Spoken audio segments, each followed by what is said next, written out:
നമസ്കാരം കൂട്ടുകാരെ, ഞാൻ പീറ്റർ ചോളു. ഇന്നത്തെ വീഡിയോ അതായത് 19/5/2026 ചൊവ്വാഴ്ച വൈകിട്ട് റബ്ബർ വില നോക്കുമ്പോൾ കോട്ടയം ബോർഡ് വില നോക്കുമ്പോൾ RSS പോർക്കിൽ 260, RSS ബൈക്കിൽ 257, ISN 211, ലാറ്റക്സ് സർവശാന്തി 162.75 രൂപ.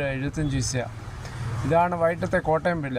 കൊച്ചി വില നോക്കുമ്പോൾ RSS പോർക്കിൽ 260, RSS ബൈക്കിൽ 257.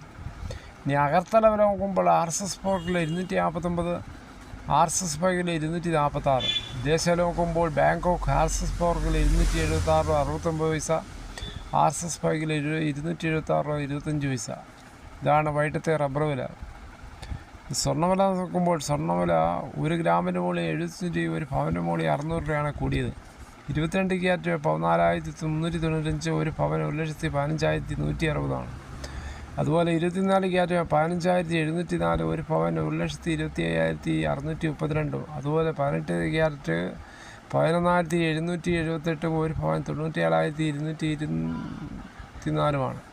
അതാണ് വൈകിട്ടത്തെ സ്വർണ്ണമല്ല. സ്വർണ്ണം വാങ്ങിക്കുമ്പോൾ സ്വർണ്ണത്തിൻ്റെ പരിസ്ഥിതി ഉറപ്പാക്കി വാങ്ങിക്കാൻ ശ്രമിക്കുക.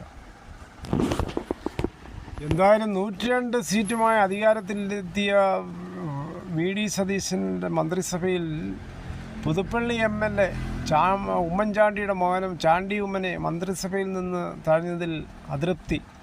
ദേശീയ നേതാക്കളെ കണ്ട് കോൺഗ്രസ് A ഗ്രൂപ്പ്. തെരഞ്ഞെടുപ്പിന് മുമ്പ് സ്ഥാനാർത്ഥികളായതിനു ശേഷം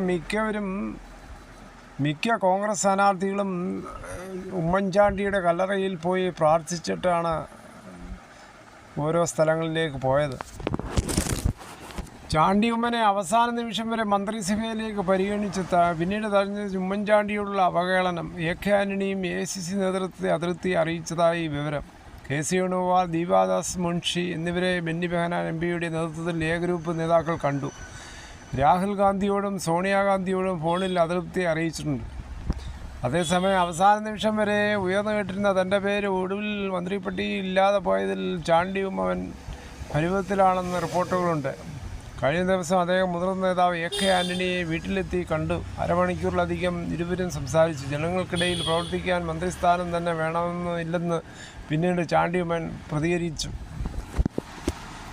മറ്റ് സ്ഥാനങ്ങളെക്കാൾ വലിയ സ്ഥാനം തനിക്കുണ്ട്. കേരളത്തിൻ്റെ മകൻ എന്ന സ്ഥാനമാണ് തനിക്കുള്ളത്. ഇന്ന് സത്യപ്രതിജ്ഞ സമയത്ത് പിതാവിൻ്റെ പേര് പറഞ്ഞ് ജനങ്ങൾ മുദ്രാവാക്യം വിളിക്കുന്നത് കേട്ടപ്പോൾ അത് തനിക്ക് ബോധ്യപ്പെട്ടുവെന്നും ചാണ്ടി ഉമ്മൻ പ്രതികരിച്ചു. ഓർത്തഡോക്സ് സഭയിൽപ്പെട്ട ചാണ്ടി ഉമ്മൻ ഓർത്തഡോക്സ് സഭയും പ്രതീക്ഷിച്ചു മന്ത്രിസ്ഥാനം കിട്ടുമെന്നുള്ള പ്രതീക്ഷയിലും. കോട്ടയത്തു നിന്നുള്ള ഒരാളാണ് സ്പീക്കറായി തിരുവഞ്ചൂർ രാധാകൃഷ്ണൻ നിൽക്കുന്നത്. ഇതോടുകൂടി ഈ വീഡിയോയുടെ പൂർണ്ണമാകുന്നു. ഇത്രയും സമയം ക്ഷമയുടെ കേട്ടിരുന്നു. വളരെയധികം നന്ദി.